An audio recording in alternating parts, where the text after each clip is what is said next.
Well, that's Jacob. Jacob is a contractor here at Shyrock, and we are going to contract with him to give us a 10-foot lean-to on our shed so that we can pull the Can-Am underneath and have some place we can maybe put some chairs in the rain or whatever. So I was just letting him know that the shed is not going to move, and that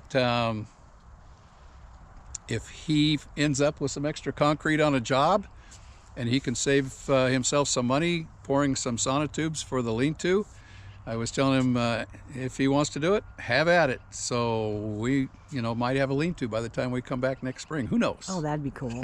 3, 2, 1, action.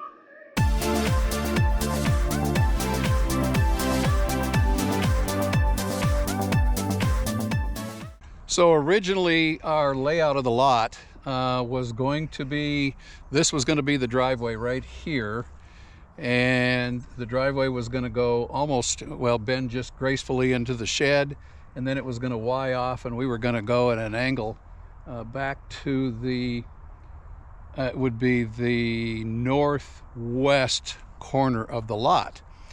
And quite honestly, the pad was going to be pretty close to the lot line. There are no setbacks in here. You could go right up to the lot line if you wanted to, but we left what, a couple of feet? Yeah, 3 feet, I think 3 feet back there on the lot line. And we got together with the developer because he was setting up maybe some projects for the construction crews to take care of over the winter. And he came out and took a look at our layout. And I'll show you. It's back there in the back corner. Come on along. So originally we were going to come back to this this back northwest corner of our pad, and the developer said they did a final plat survey, and we met with him after the survey. And he told us that one of the engineers, actually two of the engineers, stated that with this spring back here, and you can see the spring, it's just absolutely gorgeous. It is. There's just, there's standing water, and there's cattails, there's reed grass. It's just absolutely beautiful. Yes. And the birds love it, the ducks love it. The ducks lay their eggs out in there, and yeah. Elk come through. It's so pretty. But one of the engineers made the statement that they thought there had to be a setback off of the spring. So the developer came out to the lot with us, and we looked, and I showed him where our pad was going to go. And he said that there was some, he needed some clarity from the county and the state. The engineers did. They thought, one of them thought that the setback needed to be 30 feet from the high water mark. The other one thought it needed to be 50 feet from the high water mark. And so we kind of scrambled and said, oh, okay. So the engineers got with the state, they got with the county. In the meantime, we started looking at Plan B, Plan C, Plan D, and we even went into Plan E. I know, and that's when I'm like, okay, I'm done. Done with this. So we came out to the lot, and we actually created a paint line, an arc, a 50-foot arc around the high water mark. And we said, okay, how can we build around this spot? Yes. And we, like I said, we came up with a number of plans, but in reality, and we actually came up with a decent plan, and we're going to show you how that's coming about, because that's what we're going to keep as our plan. It's my favorite. So it turned out to, God is so good. And it's our favorite now. Yep. So the developer finally got back to us and said, okay, you don't need a setback because you don't have a permanent structure. Oh, okay. So the setbacks from the high water mark are for permanent structures, and we won't have a permanent structure on here. No. Even with a park model or a tiny home, the CC&Rs on the property require that it cannot be permanently installed. In other words, you can't dig a footing, drop it on the footing, and it have it permanent. It must be quote unquote removable with axles. Right. And so tiny homes and park models that come in here actually have axles, and the axles are left underneath even when the skirting goes on. And so they can, if necessary, be removed from the property. The question was, does the concrete pad create a permanent structure? The answer was no. So we didn't need to go around the 50-foot radius on the lot. But in the meantime, we came up with a plan E. This is, I don't even remember which one. I think it's a D. Is it D? Yeah, because that over there was E. Okay. All right. So we're going to show you kind of what we've done, some of the changes that we've made. Okay, so what we've decided to do, our original plan was to go back there with our pad, and now we weren't going to go back because of the spring back there. We couldn't go very deep into the lot. Now I have actually staked out, this is my center stake for the driveway, for the asphalt, and then I've put flags on both sides. So we're going to have a 14-foot asphalt driveway coming in, and then it will come into this. And so one of the things that we haven't decided what we're going to do, and again, when you're working on an RV lot or just a bare lot, there are endless things that you have to consider, such as, and that's why I've come out here to this point. So this is actually 80 feet from the back of the pad. What that allows me to do is it allows me a 50-foot pad and a 30-foot straight in with asphalt that comes up to the pad. That's where the truck and the trailer can sit straight. From there, we have about 3 different options on how we get out of the lot, and that's something that we need to consider, but we're not going to consider that right now. The biggest thing is we wanted to get our 50-foot concrete pad set up so that if they have the opportunity this winter to pour the pad, it'll be marked for them. And so, as I said, this is the 80-foot mark to here. This is the center line. This is the 30 feet that comes back to the front end of the pad here. And so this is going to be a 16-foot pad. And so from the center line, I've got 8 foot on both sides. We're going to have to get rid of this tree. But the cool thing about this location is that we go straight back here with the pad, and we're back almost to where our pavilion is going to be. And that's right back here.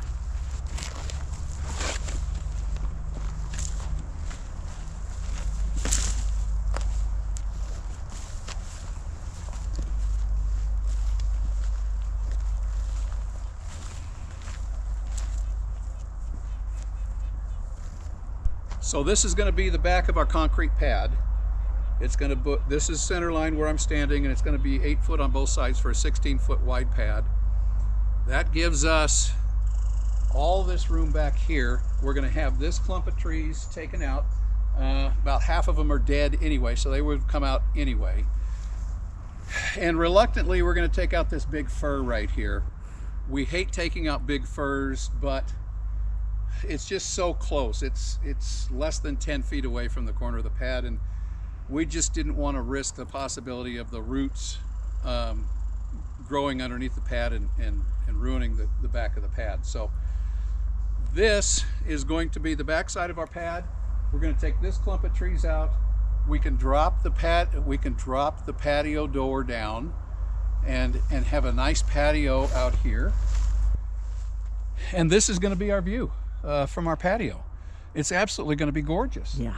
And then at approximately another 50 feet or so up here is going to be our patio and pavilion and outdoor kitchen and outdoor fireplace and that sort of thing. It's so beautiful out here, and it's quieter, and And the animals come down through here. We have elk and turkey and fox and what else? Oh my gosh, deer and a bear. There's a bear back here somewhere. Yep.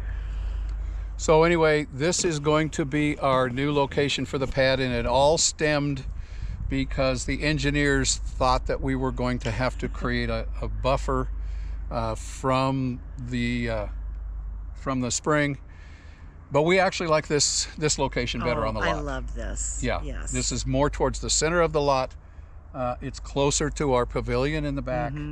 And we're just really excited. Yeah, we have a whole area over here that we can, it's all open and clear. We don't have to cut any trees down over here. And if we want to put like a fire pit or whatever, gravel it and put chairs around the fire pit, then we can do that, which is really exciting. Yep.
Well, what do you think? I think it looks amazing. We feel pretty confident about where the driveway's going in. Yeah. We love our pad area. Yeah. And now it's just them coming in and doing their thing, and hopefully when we come back we'll see some changes. Yeah, as I say, we have no realistic goals. No. Well, I shouldn't say that. We have no realistic information. We have goals. Well, yeah, we do have goals. We have goals. Yes, but we just kind of take it as it comes.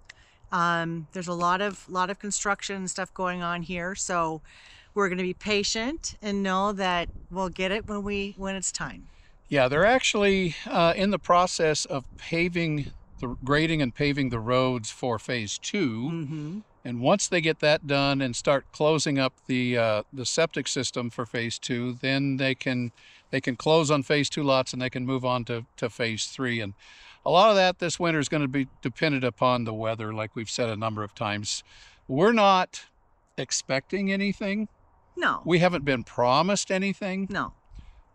We're just trying to get ahead of the game, put in our pins, locate the corners of the pad at a minimum.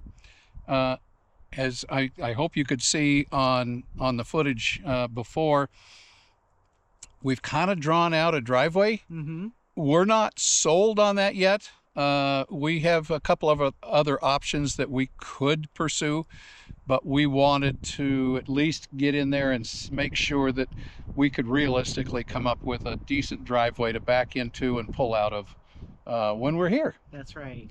You know, and since we don't have electricity, and we got a comment on it on last week's video, believe it or not, we put up a couple of game cameras to kind of keep an eye on the place. That's right. And the animals. And the animals and the snow. And so we're kind of anxious to see what we get over the winter. See what it looks like in the wintertime. But we mounted a couple of game cameras in a couple of tall trees. We grabbed the ladder and went way up into the trees and mounted them up. And we're kind of anxious to see what kind of wildlife we get after everybody leaves here. And it'll let us keep an eye on the amount of snow that we've got out here too. So that'll be kind of fun. It will be. But it's just kind of a peace of mind for us.